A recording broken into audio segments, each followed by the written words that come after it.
Are you able to let folks in while I do this? Because Yes, I'm doing sometimes, now. oh, Yep, thank you so I much. I'm got you. so grateful. Good evening, everybody. Welcome. Thanks for coming through tonight. I know today is Sunday. We just had the Freedom series yesterday with Sister Brandy. I just distributed the recording to everybody a couple minutes ago, so y'all will get to see the recording if you weren't able to make it last night. And I know tonight we have yet another event. I just want to welcome you all. Thank you for coming through and spending time with me. This event is kind of like an info session, but the event is going off anyway.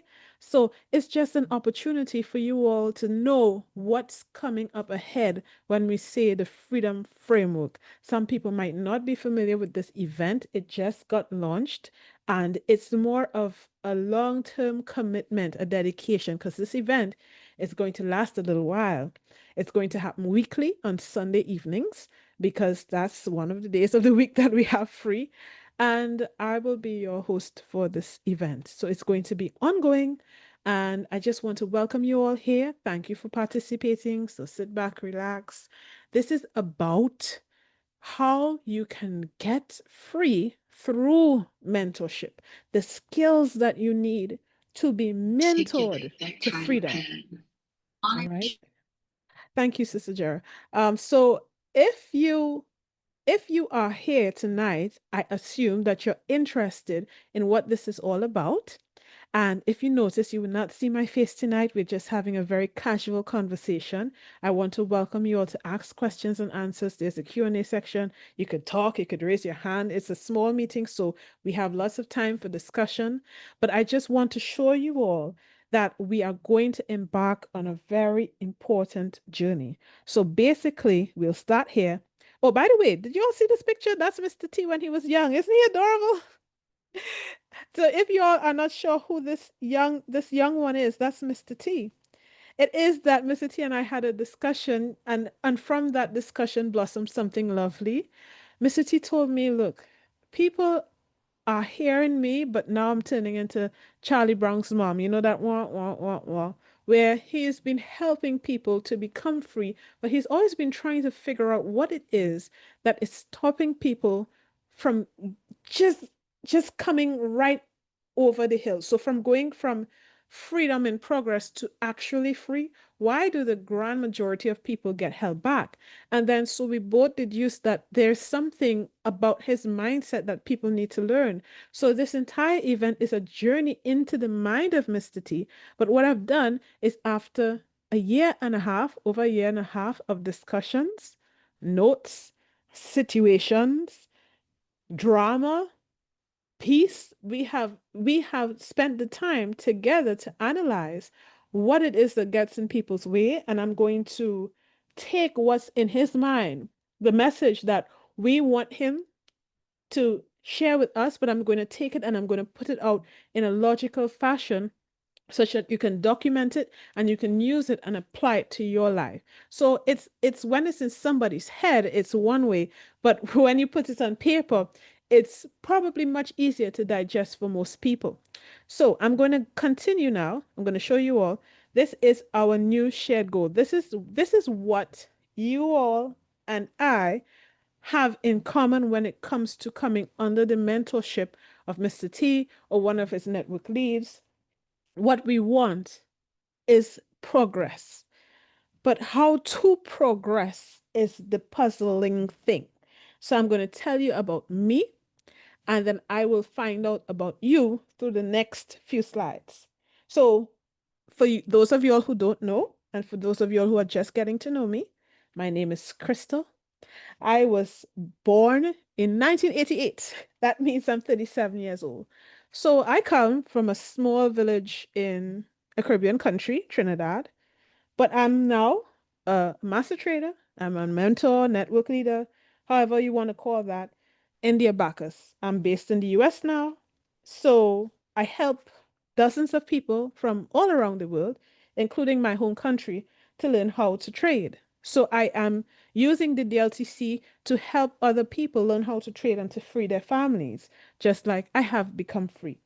And how my family now doesn't really have to worry about working a job to live. My husband still works, but he is making his journey towards freedom and he will be free within the next few months on a personal level. But my family altogether is free. And I don't have a trauma story to share with you. That's the thing about it. I think that the fact that I don't have the trauma, we're so accustomed to dramatic, sad stories. And I'm not saying dramatic to be flippant, but it's really some heavy drama, some serious, huge issues that we're accustomed to hearing, such that we have become as a community very desensitized to a high level of trauma. I don't have that to share with you. And I think that's precisely why my story has value. Because in my view, the great majority of people do not have horrible experiences growing up. And yet, even though they have everything going for themselves, they don't necessarily have that advantage. They don't use that advantage to get ahead. That's the challenge. So I came from a two-parent household. My parents were married when I was born. They're still married, right? We don't have abuse in our household. I have a big family, close knit. Some people here in this chat know me in real life, so they can vouch for that. I went to college early, had every opportunity afforded to me. Good upbringing, great manners, at least I try. And here's the thing, I kept attracting wealthy people in my life. I had wealthy boss who took a personal interest in me. I had wealthy classmates, wealthy friends. Everybody around me seemed to be wealthy. Everybody around me, but not me, right? And I didn't understand, why is it that I'm always hanging out with rich people, but I'm not having the same life experience that they're having? And any access that I'm getting to the wealthy life is through my friends and associates. And I just, after a while, that started to suck, that feeling. And then I started to ask myself, what's wrong with me? I I started to get depressed because I felt like there was something in my life that was missing, some kind of puzzle that I just couldn't figure out what was wrong with me. And I even watched people who started with less and they ended up with more than what I had. And in my mind, I was working hard, upstanding citizen. I didn't kill puppies, I didn't rob people, I didn't hurt my family. In my mind, I was doing everything right. So why was it that I wasn't busting any grapes? And my view, my personal view, and I'm convinced that most people in life who struggle have this similar experience. Even if it's not you, you might know someone who is like this. They seem to have everything they need to be successful. But at the end of the day, their success is not translating. Things are not matching. Their outside is not matching with their inside, right? So after depression started to grow in me, I blamed depression. I blamed burnout. I blamed lack of opportunity. I blamed other people. I blamed everything except the real cause, which was me. So you're going to hear in this series a very open, different view of me. I'm going to be talking to you about me, but this whole series is not about me. I am just an exhibit, just like Mr. T will be an exhibit in this series. We are using examples so that you all will know that you're not alone. So I got sick of my relationships not evolving beyond mentorship and friendship. I wanted partnerships in my life, but I just could not seem to get my relationships to be equitable. At a certain point, it's not enough to just feel proud of knowing rich people. At a certain point, it becomes depressing when a name drop is the best that you can do. Why is nobody dropping my name? I had to be asking myself this, and it was very difficult because it was hard for me to ask myself those questions without beginning to dislike myself. And that was the most painful part of all. So I had to journey into how to love myself and take accountability for things that were going wrong without losing self love. So I kept telling myself, if these mild-mannered people could have such amazing lives, because they weren't killing anybody, they weren't part of the mob, the people that I got to know, very ordinary people on the outside, didn't dress fancy. They weren't celebrities. They weren't doing anything that was so extraordinary. They just had more than I did. And it's not just about the material, but their lives were together. They seemed to be better people, more patient, more forgiving, more unassuming, more charming. I just could not understand what is it that I'm okay. I think I'm a good person, but it's not what I think about myself is not matching to my outside reality. And people liking me, I knew that that wasn't the same as me literally being truly a good person. So at a certain age, I just had to decide that I was sick of one-sided relationships and I didn't want to go through life with people feeling sorry for me and helping me out because I was nice or polite. It's not enough. There's a loss of confidence that comes with that. And if this resonates with you, if it does, or if this describes anybody that you know, I want you to know that that struggle could come to an end. And when I figured out how to bring it to an end, I was able to document it and reconcile it so that I could share with others how to get from that point of from almost to actual reality. So Mr. T worked on me for 5 years, right? I did everything wrong for 5 years. Everything wrong. I did everything wrong for 5 years. And my fortune is that he did not give up on me. He did not say, well, you know what, this is ridiculous. I can't deal with her anymore. I probably brought him close to that point, but I did not get there. And I'm so thankful to him and I'm so grateful to share the fortune that I've received with you all because I was able to go from doing things wrong to doing things right. I don't think any of the wealthy people that I knew gave up on me, but I always gave up on myself and my relationship with them. Here's the thing, the sabotage was the pattern because I think deep down I had shame. I lost confidence in myself and my confusion about who I was and what I was doing was the cause. But when I finally found out what I was doing wrong, and it's not that it was something wrong with me, it's just that my perception was wrong. And so I was trying to do the best I could with incorrect perception. All right. And I just started to write it down. No shame, no guilt, just facts. Okay. And I want to help my children to avoid that. And I hope it could help you and your children as well. So this is why this conversation is worth your full attention. If you are a decent, well-meaning person, but you still might have that struggle, you might stay stuck, even when you want more, even when you have your talent, your star power, your skills, your connections, and even if you already have some money, if things don't match in your life, you might be wealthy, but you might not be happy. You might have money, you might have tools, you might have relationships, but something is not matching, something is missing when you feel that there are holes inside of you and you just can't get it together. I will share with you what I have found with the help of the man who freed over 1,000 families. And he calls this understanding of others, but the understanding of myself, the advanced degree in agronomics.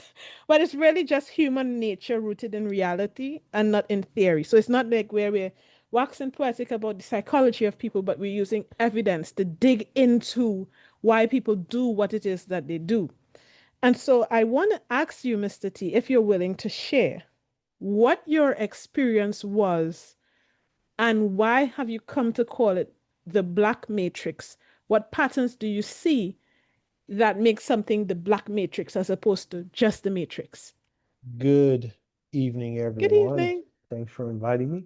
Always a Thank you. pleasure. And as Mrs. Crystal said, um, it's interesting when I see that picture of myself because that was so long ago and that was such a interesting time in my life. And I don't Yeah. remember taking that picture. I don't even know how old I was. But it's a good way to start off this presentation because I don't think I could have been more than six in that picture. So Mhm. that's almost 60 years since the time that picture was taken and where I'm at now. So it's a lifetime of sort of on the outside of our culture. Uh, Everyone knows my story by now. I grew up in Detroit, so we used to call that, we didn't call it Chocolate City. That was DC, but it's a black city. Detroit is a black city. So I grew up in that world, in the black world, and very happy. No complaints whatsoever. But I just noticed that there seemed to be this collective ideology that just wasn't moving us anywhere as a people. And that ideology is a force almost, and it's turned into intersubjective reality where it's not real. It's not objective reality. We talked about that in the mastermind, the 23 mastermind, and three types of reality. And we fall into this trap of intersubjective reality where we believe in things that aren't objectively real, right? And we have a tendency to pass these things down to our children. And, traditions and, all of the things that we do as Black folks in this country. And we reinforce this tradition and behaviors and acceptance of certain behaviors to where we defend it. We defend things that don't move us forward as an individual or as a collective. And we stand on that hill as a group. And almost everything that comes out of the mouth of us, and I'm talking Black folks, is rooted in intersubjective reality. And there's no proof whatsoever as far as most of what is become gospel. And I'm not talking about religion, so let me make that clear distinction. Most of our conversation within our collective, it's just nonsense, and it doesn't move us forward. It just keeps us where we're at. It's become mental chains, and people are devoted and dedicated to propagating this nonsense. And because the vast majority of us have bought into it, and because we have a tendency to groupthink, we defend it. And then we pass it down to our children. And our children, you grow up with that, as a child, you believe it because your parents are telling you this. And that's the Black matrix. Anything that doesn't move us forward, that holds us down, that doesn't move us forward, that stays in our community, to me is part of the Black matrix. So it's a subset of the matrix. And if you know anything about slavery, if you study slavery at all, and the mechanics of slavery and how they used to, take the biggest buff, the manliest man, and rip him into four or five people. They would always bring all the slaves out to see it, to terrorize people. That's why they did that. And what that did was force parents to, ensure that their children followed the rules or believed in these certain beliefs that didn't move them off the plantation, that kept them right where they were in the mind. The mind is the most powerful thing we have. So that hasn't changed at all. And so that to me is the Black matrix. And our acceptance of nonsense is just, it's out of control. And we were lucky and fortunate enough to listen to Miss Brandy last night, and obviously you can just listen to her, and everything that a lot of what she said was really about the Black matrix, how she felt like she was an outcast and she had to let a lot of people go. And, because they thought what she was doing was wrong. Well, that's because you had that conflict with the Black matrix and her own independent thought and her own idea of how she should operate, you know, her way and with her children. And I want to say this, and I know this isn't about last night's presentation with Brandy, but it does lend itself to the Black Matrix. Yes. I've talked with Brandy. I've been talking to Brandy for so long. I don't know how long it is. It's been rather. She's been free for 3 years. It took her 2 years to get free, so at least 5 years. You kind of lose track of time. And she talked about separating from her parents and letting everybody go. That was not an easy decision for her. And you know, the whole time, my advice was, you guys always hear me say in the masterminds, I'm not saying that you should let your parents go or your friends go. I'm saying you should manage those relationships. So she did her best to manage the relationship with her parents, but the Black Matrix has them, you know, it has them in its grip. And so she just made a decision to leave that alone. And she didn't call it the Black Matrix, but that's exactly what it is. So she made a decision, I can't be part of that anymore. And first it was for us as Black people, I don't know how many folks on here who aren't Black, so I don't know what to say to you, but for us as Black folks, we have to deal with the Black matrix first before we can deal with, the much larger matrix. So that's anything that prevents us from moving forward individually or collectively is part of the Black matrix. And it is vast. And it has brainwashed so many people that we're tiptoeing out here, afraid to say certain things about what we already know the community feels. We don't want to say anything that might upset the community, right? Mm. Um, so if you ever had a belief or wanted to say something that went against what the sort of the collective thought, well, that should tell you, oh, Yes. I'm going up against the Black Matrix. And you have to be, have courage when it comes to that. You can't be afraid to say things that, go against popular belief within our community. So that's, to me, is the Black Matrix, our Thank missing you, Mr. T. missing system.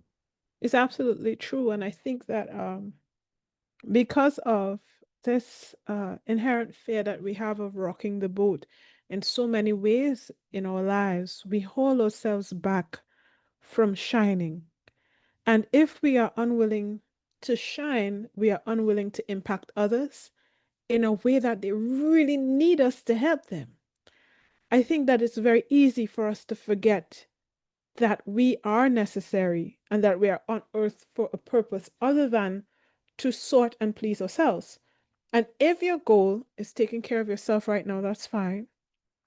But at the same time, the service you're willing to give is directly proportioned to the rewards that you can expect to receive. And it's not that you will be offering that service just to receive rewards, but it is that you are serving others with the understanding and the expectation that the system of life, not the matrix, but the system of organic matter is that energy goes and energy comes. It cannot be destroyed. In other words, it means what we put out there is exactly what will come back to us. Everything in nature acts that way. So it is only reasonable to accept and expect that us putting positivity out there will come back to us. And so eventually, slowly, you will stop worrying about what you need. I spent so many years worrying about what I wanted and what I needed that worry, the activity of worry, stopped me from getting what it is that I wanted.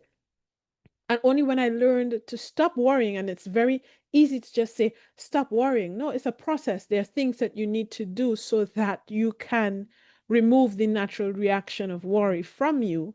When you learn how to stop worrying and how to create an environment that does not cause you to worry or trigger you into worry, then is when the rewards will come back to you because now you can spend your energy on serving and helping people, including yourself. You are people too. So here's the thing about it. It's the disease of almost is what I call it. The cost of saying the same, you're almost changing, you're almost meeting your goals, you're almost leading the life that you want, yet it never fully materializes.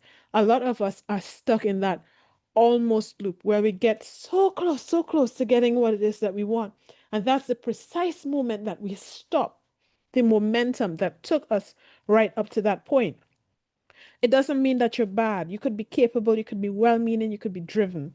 But if you're staying stuck for years and years and years, it's not because you lack talent or that you lack the ability to progress, but it's because of the unconscious behaviors.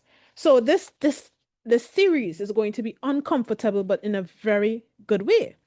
You can imagine it kind of like how the mastermind made people feel really uncomfortable at first. And then when you stayed open to it, you started to change on the inside, and the outside started to look different because your perception of life started to change. So then you found that there was that moment when you start disassociating from people. And then you realize that things that you thought mattered, just like Sister Brandy said last night, things that you thought really mattered really don't matter at all. And it's very important to stay afloat during that process so that you can reach to where it is you need to go. So I found by writing and writing over 70, right? Actually 75, maybe even more. There's some patterns, right, that block your success.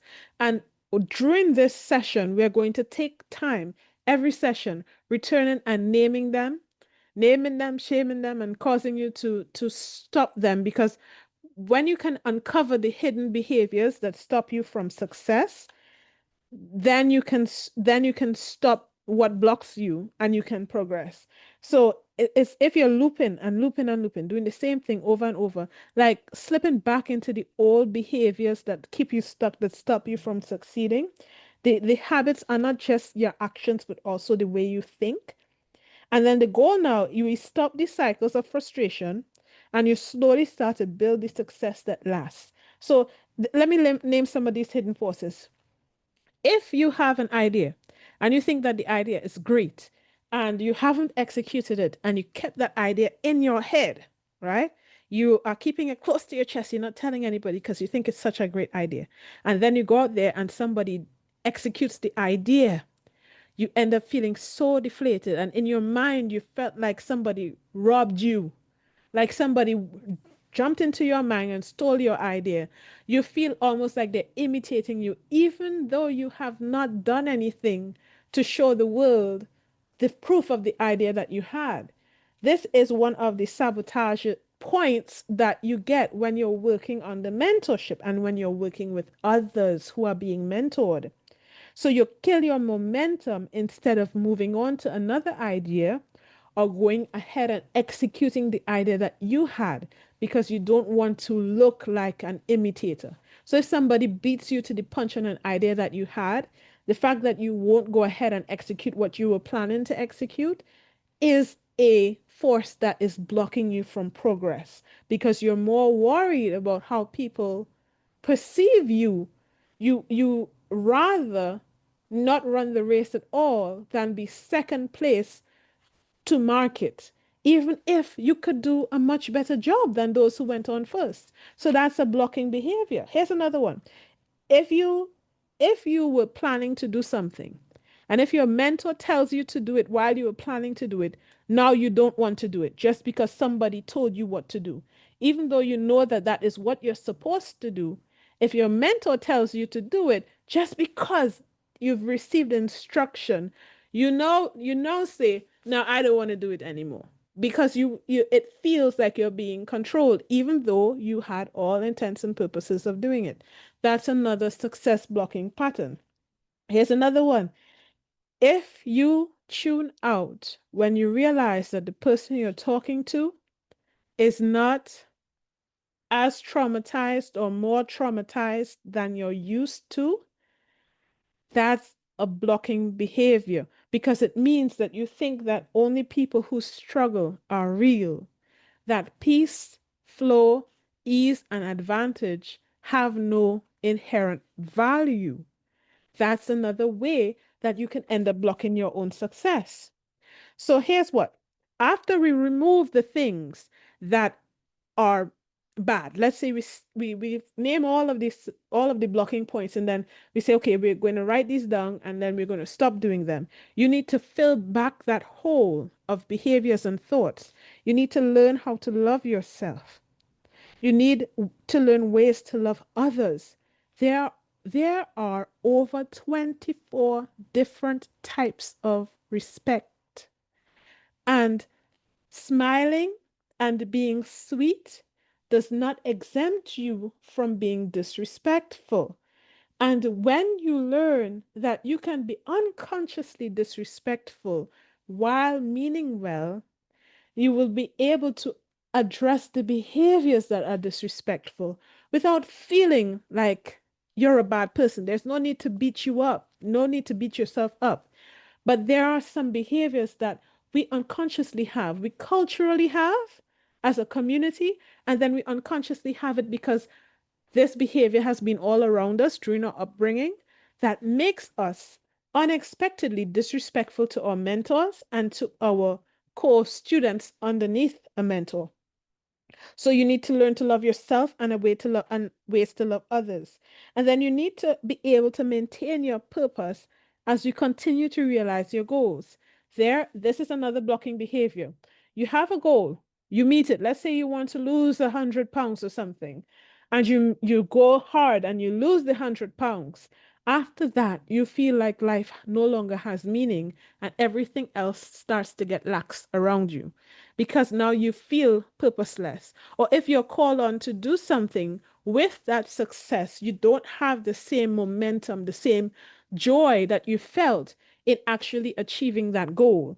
That's because you have lost touch with purpose, and meaning is something that you need to maintain. It's not something that you are inherently born with and that you will keep for the rest of your life without any modifications. Because what happens when you realize these goals that you have in your heart, you must be able to fill them up, fill yourself up with more goals. It's like Mr. T says in the mastermind, it's a waterfall of goals, cascading goals, one goal after the other, falling down, down, down the waterfall, one goal melting into the other. And if you don't maintain your purpose based living, you will fall into meaninglessness.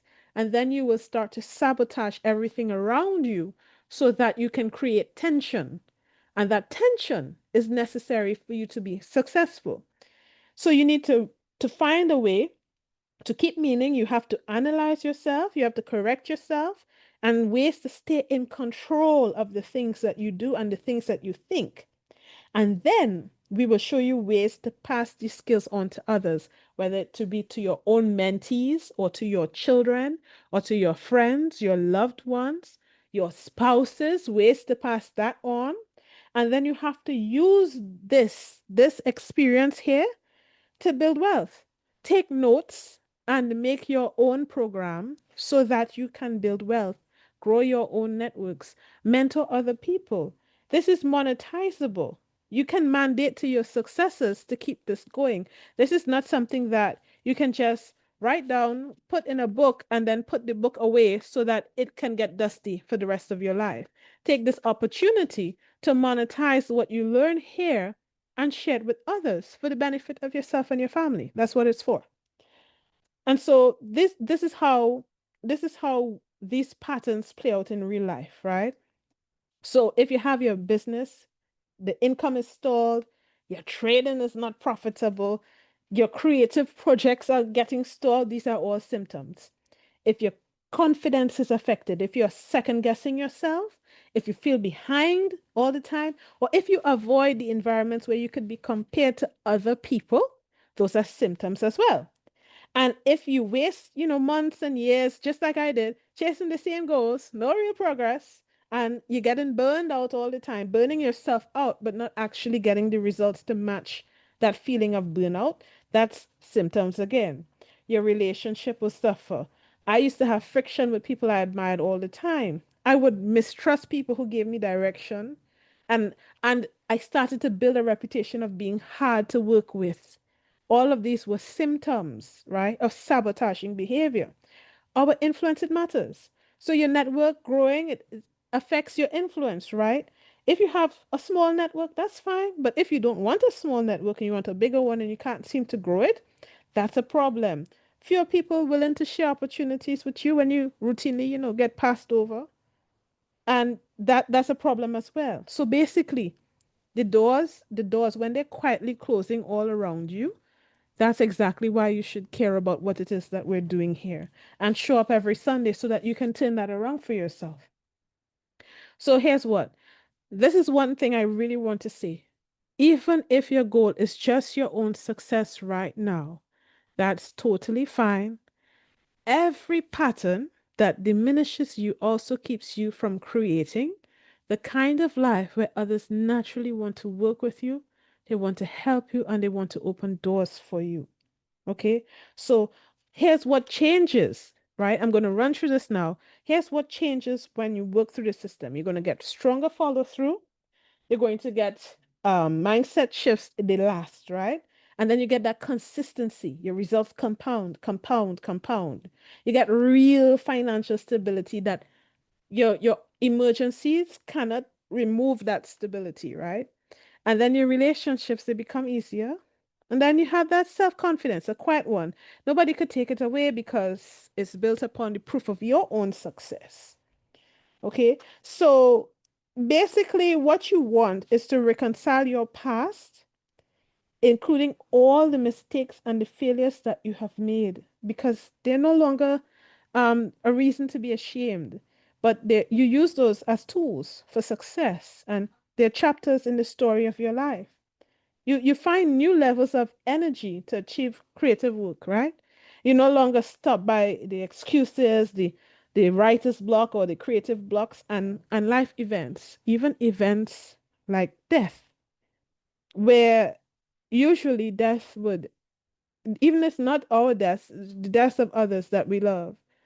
I've seen this even in my own students, my family members. A death can slow you down to a halt. And I understand that death is painful.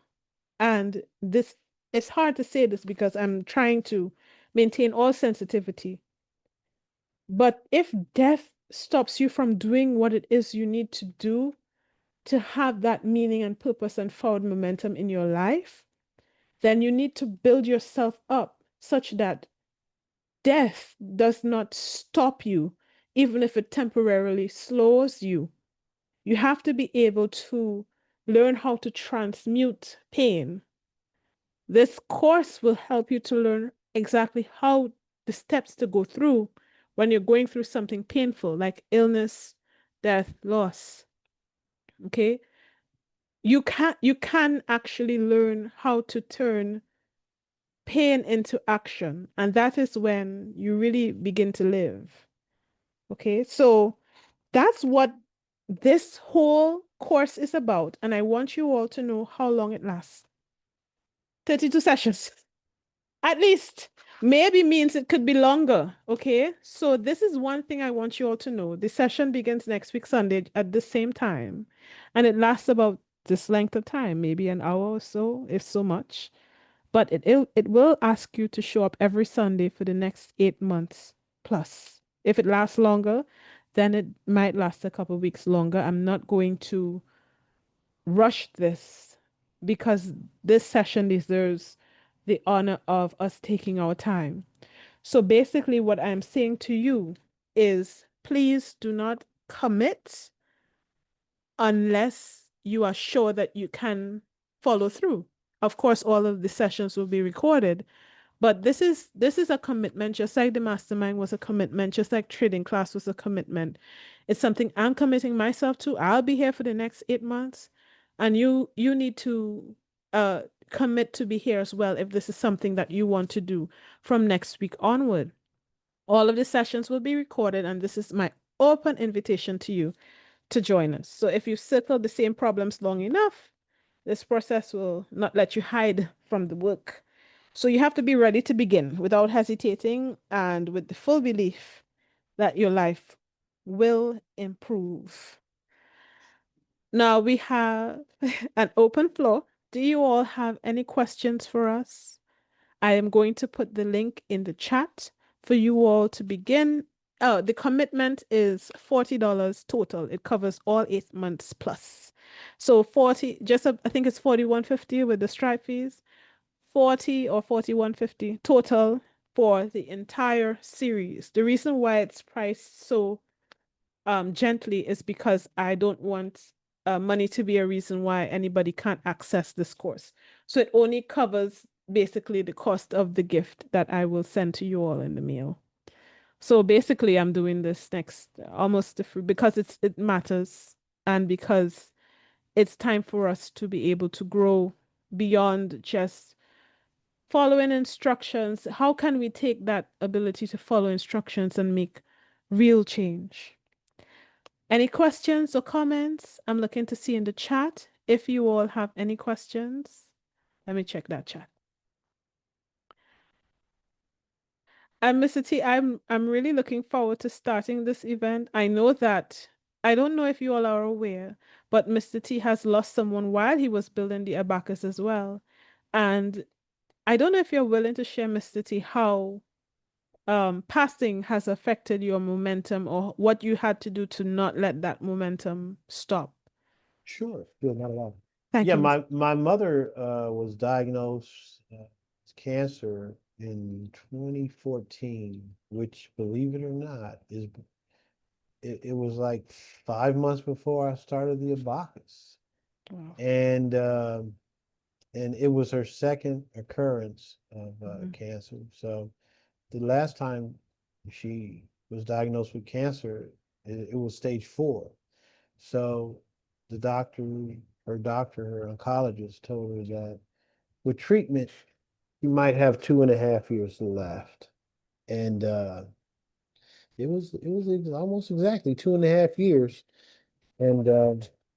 so it was tough. And I had my business, my kids were in college. Can't remember, my youngest son might have been a junior. He was a junior in college. Mhm. Um, and I would always very close to my mother, so always taking her to the doctors. And if anyone's ever dealt with a family member with terminal cancer, it's a job in itself. Yeah. Taking care of them, moving them from doctor's appointment to doctor appointment, just making sure that you're there. And I was there for probably 90% of it. But my mother was the only person who believed in the abacus.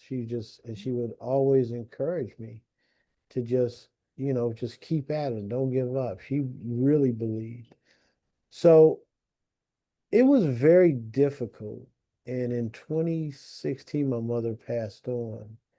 Mhm. And it was tough, but I had made a commitment to everyone, and people entrusted me to help them at that time just build generational wealth for their kids. So I felt like, I committed to people, and the people have entrusted me, and that means a lot to me. And so I was just very thankful first that my mother was that voice of encouragement. And my mother was 80 when she passed on, and it was 600, that was 9 years ago. So I was 51. So I was at that age where I knew that none of us live forever, but that did not make it any easier. But I was just very fortunate that I was able to spend as much time as I could with my mother. And also, I remember thinking, you have these memories.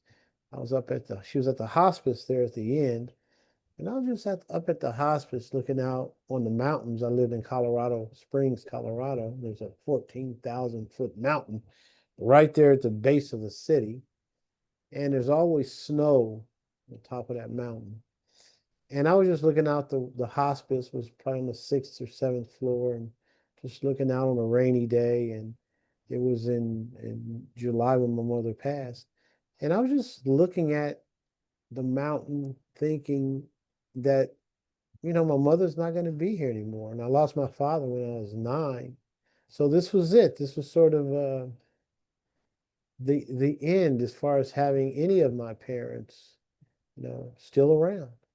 But I was in that same moment, I was very thankful for the fact that I had something outside of, my mother's passing that could help me keep my mind, you know, focused, right? And there was nothing I could do for my mother. No one could do anything for my mother as far as, she was right there on the doorstep to the next realm.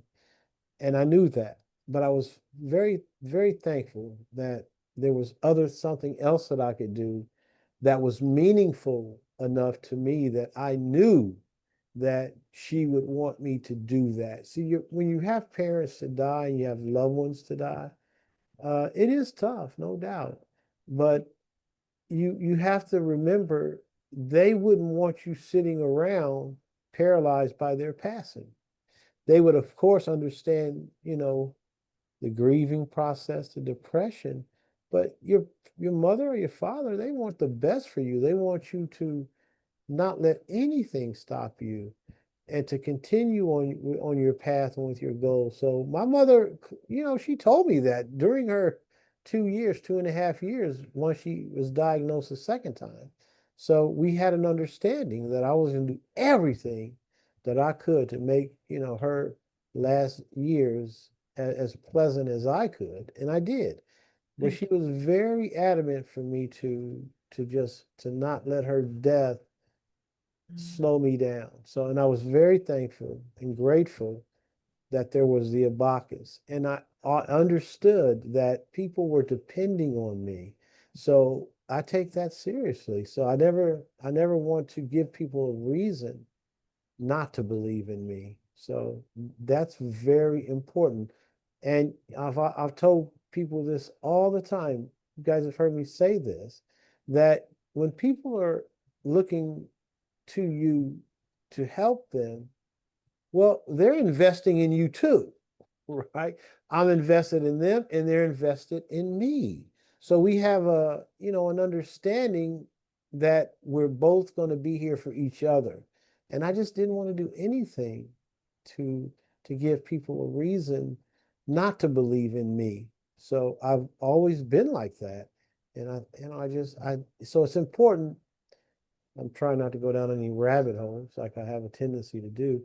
It's just important that when you set a goal, that you tell yourself anything could happen between now and until I get to the completion of that goal.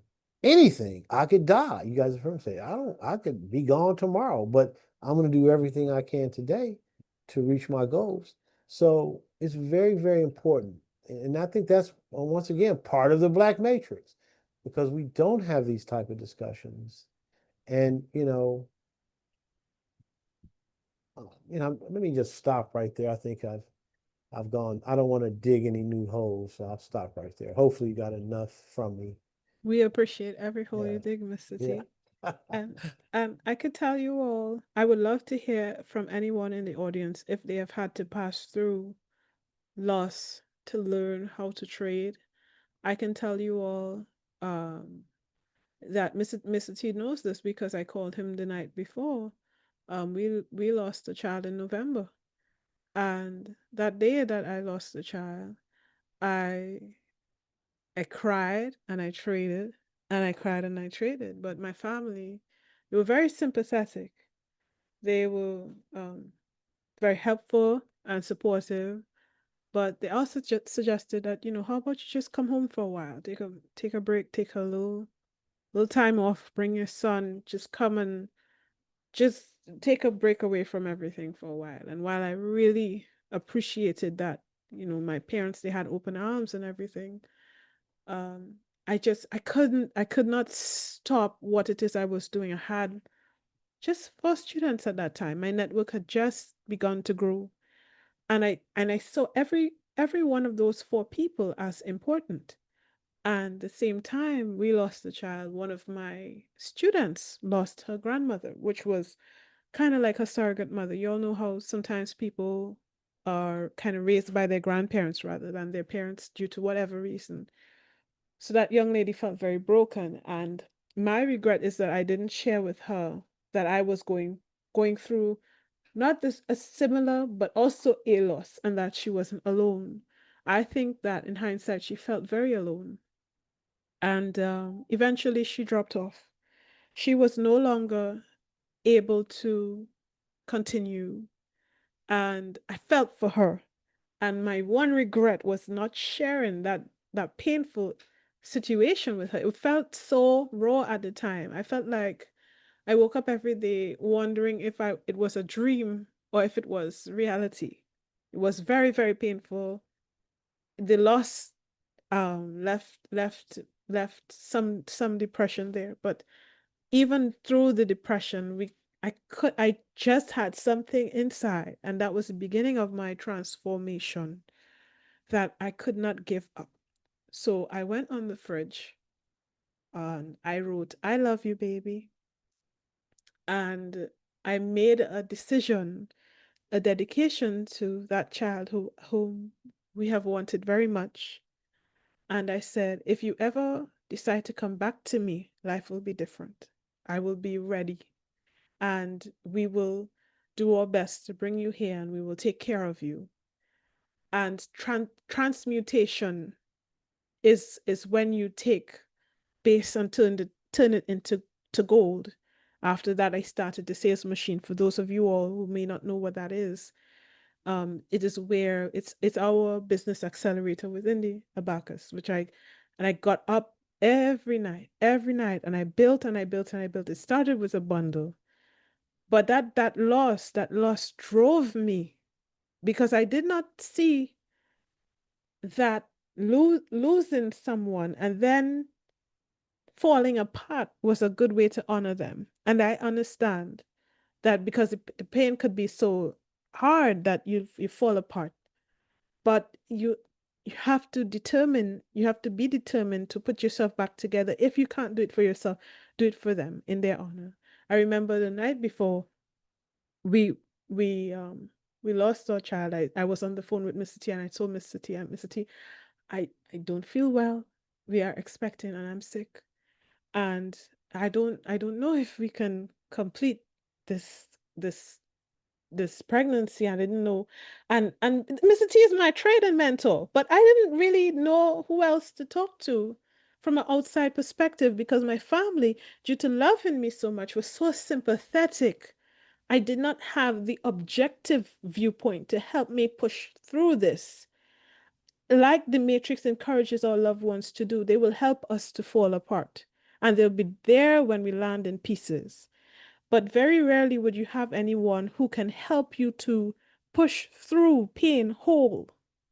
And that's why it's so necessary to have mentors and why it's so important to care for your relationship with your mentor because they're not just there to guide you through some kind of money making venture like trading. They are the pillars that keep your life up because there's someone out there who cares about you well enough to keep you strong when the whole world says that you should be weak.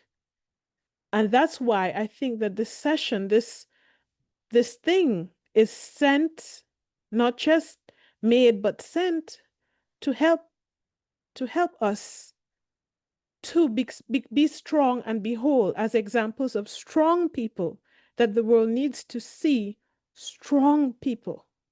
And strength is not just never having pain, strength is persevering through pain and to be able to use pain constructively. Not that we don't feel it, but that we can wield it for the advantage of ourselves and for others. Sister Sandra, I see your hand up. Good evening, everyone. Good evening. Good evening, Mr. T and Crystal. Hi. So Good evening. Good evening. I think this whole meeting just saved you a phone call, Mr. T, because uh I didn't. I'm probably gonna call you anyway, though. But still, Okay. Give me till tomorrow. I got you. Okay.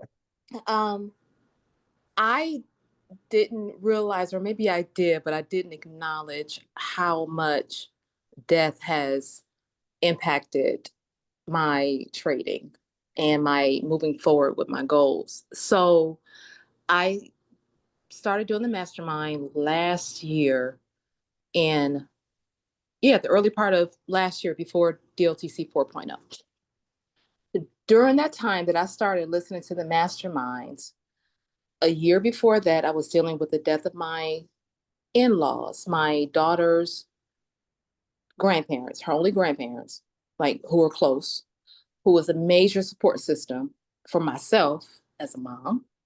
Um, and then the death of my grandmother who raised me. So she was also a surrogate mom. Also, during that time, I'm listening to the masterminds. I'm also getting evicted from my apartment at the same time.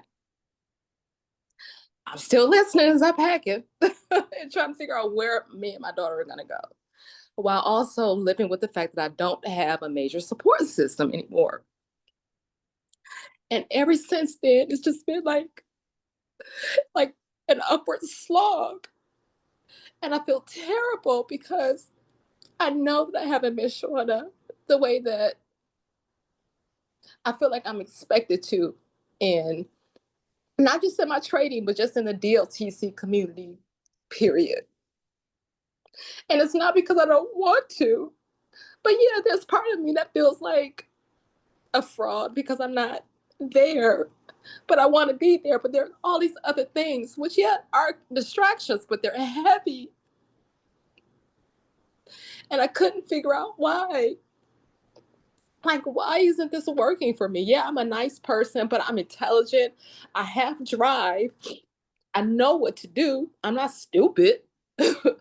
um, in the past, I've been very successful. And so it's like I just cannot get through this thing. And I hate it. I hated calling you Mr. T because I'm like, I don't want to call him with the same old ish, saying the same thing. Well, you know, Miss Sandra, not to cut you off, but yesterday we were talking in Brandy's presentation, and I think I put a comment in the chat, and I said I've been talking to Brandy for so long that I don't know how long it's been, but we never talk about trading, right? And I say that all the time, and that's true. Miss Crystal just told you that she called me on when her son was he was sick. So that's most of what I talk to people about. It's not about trading because people make a decision to listen to me when it comes to trading, but or not. They will or they won't until they're completely give in and say, "Well, let me go ahead and follow the system." And are you in your 30s or 40s? Um, I just turned 50 this year. Oh, you're 50? Mhm. Okay. Well, for a lot of folks in their 30s, Mrs. Gerald was telling me she noticed patterns of people in their 30s getting free now. And Miss Charvie is on tonight as well. She's in her 30s. She's free from all intent and purposes. Congratulations. So you're not in your 30s. It's just that life hits you all at once, right? And it's trying to figure out, well, how can I get myself together? And I know when life hits you sometimes, it's like it never lets up. And you're trying to get that traction and you're just trying to do everything to make it work. And sometimes because of the stress and pressure, you can't see the forest for the trees. And we talked about this a little bit in Mastermind about finding traction, right? Or not, excuse me, about orienting the map. You have to orient the map. You have to sit down and say, okay, where am I at? What's happened to me? What are my plans on getting out of this situation? And I know it's easy to say that. And I've been in the same situation as you and most of us have. Because life can be like that. But you got to give yourself some grace. But along with that grace, you have to recognize that there are opportunities all around you, and you have to be willing to participate in those opportunities, whether those opportunities are what we do or whatever it is. I kind of came up the hard way a little bit, where I was always willing to do whatever. I was a janitor after I got out the army. I was a sergeant in the army. Then the next day I'm a janitor cleaning toilets. But I just felt like this isn't going to last forever. And all I have to do is just outwork everyone else. But I never let, and it's very easy to get so down that it overwhelms you. And especially if you don't have a support system to help you, figure it out or talk it through or, just there to make it all make sense. So I just want you to know that everything, I've said this so many times to people, everything that you need, you already have. It's just sitting down and trying to put a plan together, a plan that is doable. We talked about this in 23 Mastermind, not these crazy, outrageous goals, but just baby goals and just working towards getting those baby goals and not allow where you're at right now to have you thinking that this isn't something that you can turn around from or overcome. You can overcome almost anything. And I was 50 when I started the Abacus. I was 49 years old. I said, man, if I'm gonna do something else, man, if I'm gonna get out this transportation business, I better do something else. So I said, and my birthday is January the 9th. And I said, well, I better do it before my birthday, December the 19th. And 2 weeks later, I was 50 years old. Time is going by so fast. Yeah, I was 50 years old, but I had to do it before I turned 50. I convinced myself. So as you get older, you start to look back on your life, and 50's one of those ages where you feel like it's over, but that's not true anymore. And instead of your age being a liability, I kind of look at people in their 50's or 40's as that being an asset and just using your experience to even get to that age to help you to get out of the situation that you're in and move forward. So, I mean, it's very easy to say, not as easy to do, but certainly not impossible. And this is just, part of life and the hard part of life. And sometimes it seems like it's never going to stop. It's like it's always a storm, one thing after another. And it's going to be like that until you get to that place to where you feel like, okay, I'm in control. But there'll always be something coming down the pike. Uh, and I'm not talking about money anymore. I'm not talking about money. I'm just talking about something. There's always something coming. But you just, you get to a point to where you don't have to worry about your daughter or a place to live or being able to afford to eat and just enjoying your life. That's coming. But there'll always be something out there to shake you up. And you just never know what it is. But you kind of have to deal with each circumstance as best you can. And what's her Mrs. Charvie was on last week, one of the lives, or maybe 2 weeks ago, and she said something.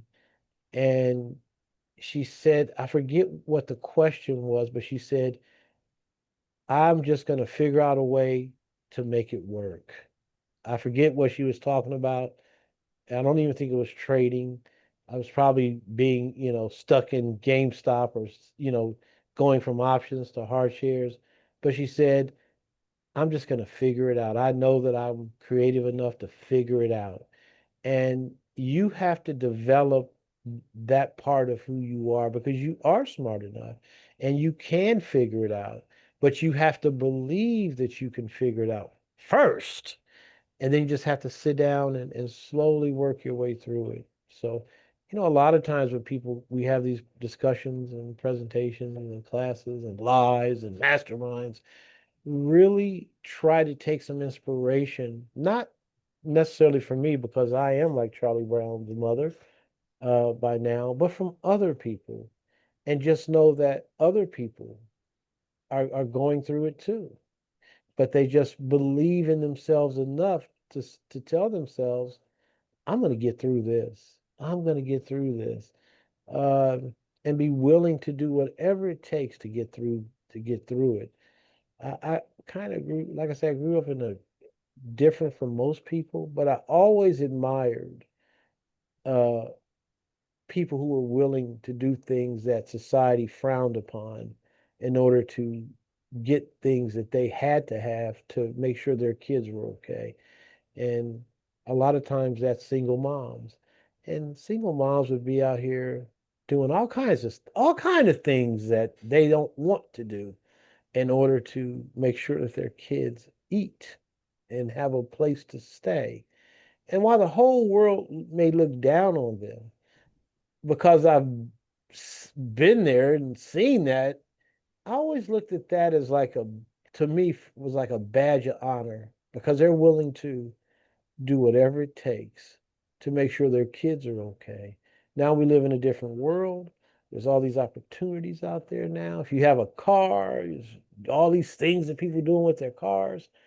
There's just so much opportunity. But don't let where you are now get you so down that you don't feel like there's a way out because there's always a way out.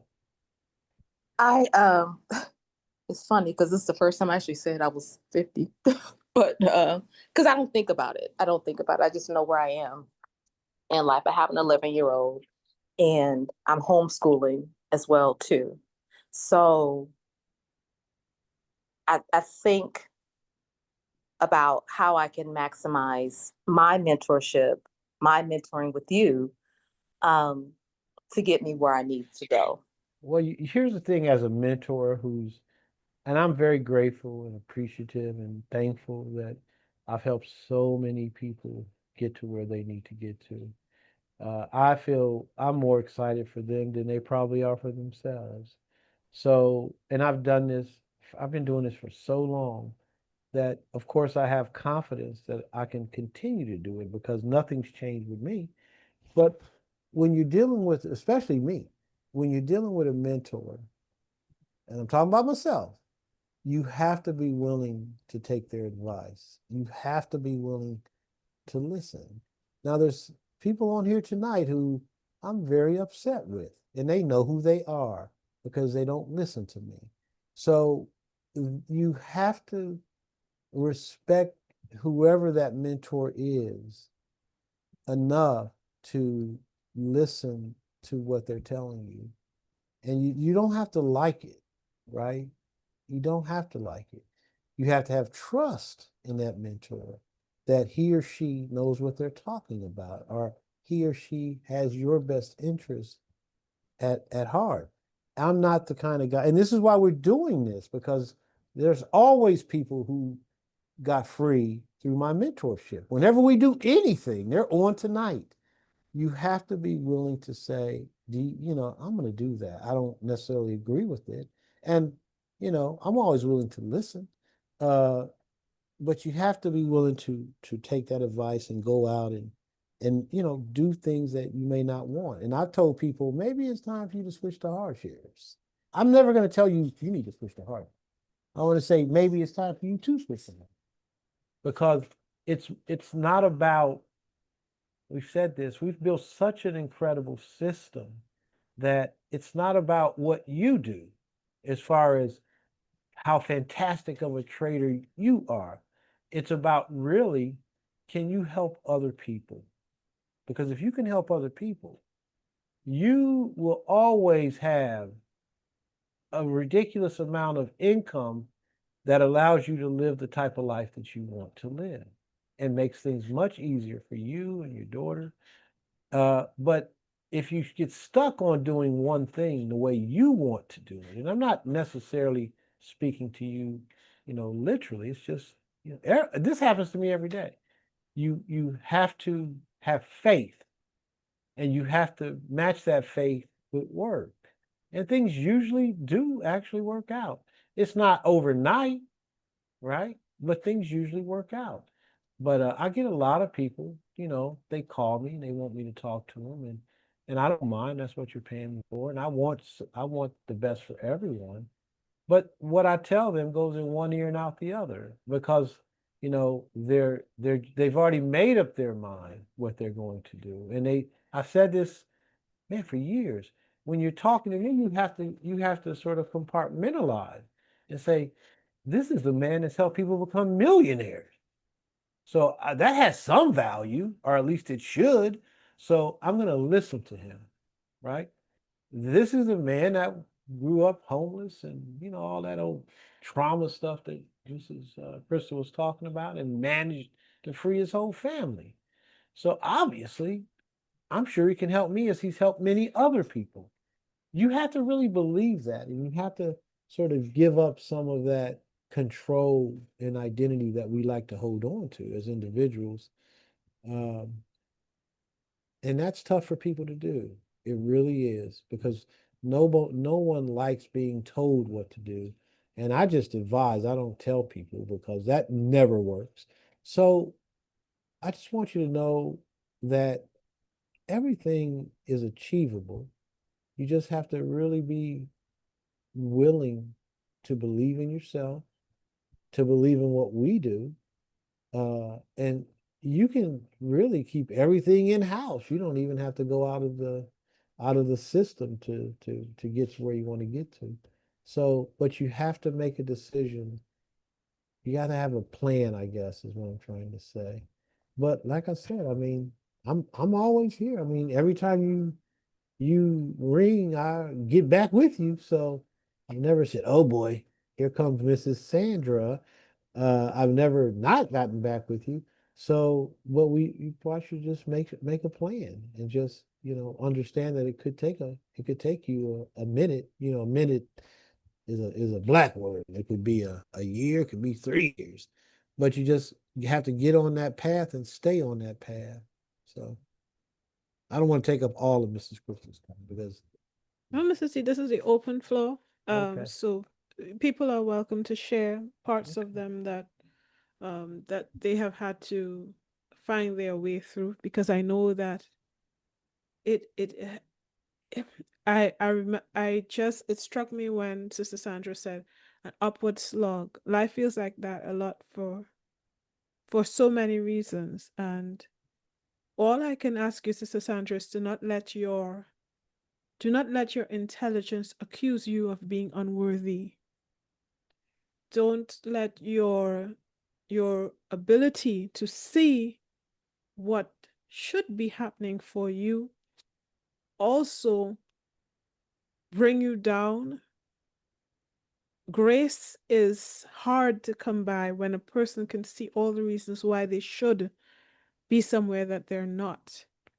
But at the same time, understand that even this, and I don't mean for it to sound flippant, but it is true. Even this slog, even this painful moment it is specifically designed for your success.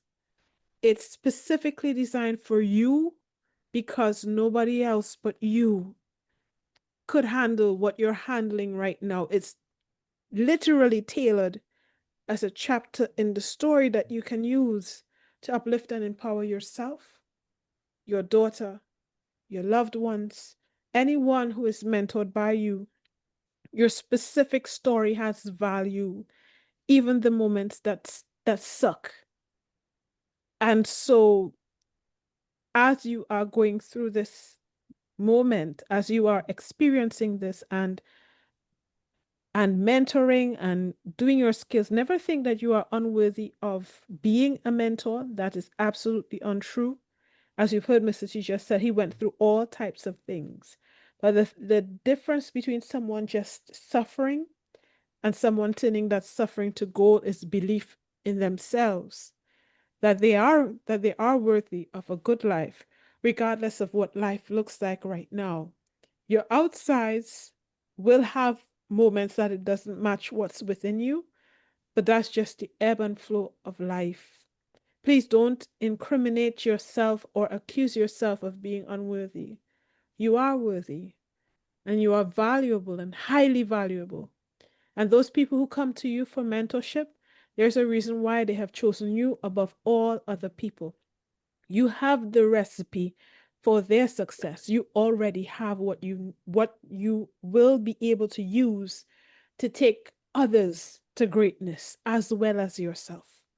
And you matter, you have value, you are loved, you are needed.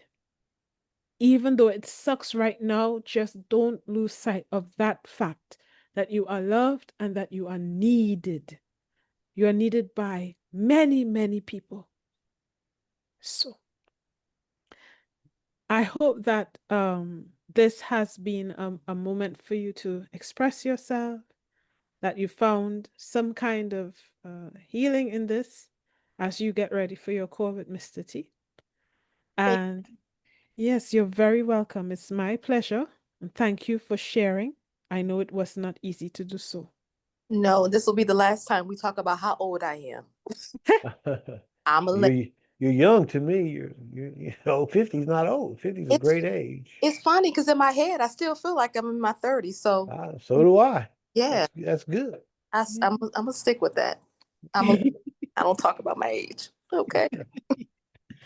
Yeah, 50 sometimes I is the tell new people I feel 30. good evening, Mr. Jeff. How you doing? I said 50, I'm great. I said 50 is the new 30. Ah, yes, it is. It is a new 30 because we are getting old slower. It's just you have your life has so much value and so many years ahead of it. At 50, we're living longer as a population and all of that. So, and you all look pretty young for your age as well. So you have to appreciate the fact that you have not indeed have not cracked, Sister Sandra. Thank you. I try to take very good care of myself It despite. shows, So it shows, it shows, it shows. thank you. All right, folks. So if that is all of the remarks we'll have for tonight, I look forward to seeing you all on Sunday, next Sunday. Congrats to those who have signed up. I do see some sign ups, some thank you. I look forward to talking to you all about the details.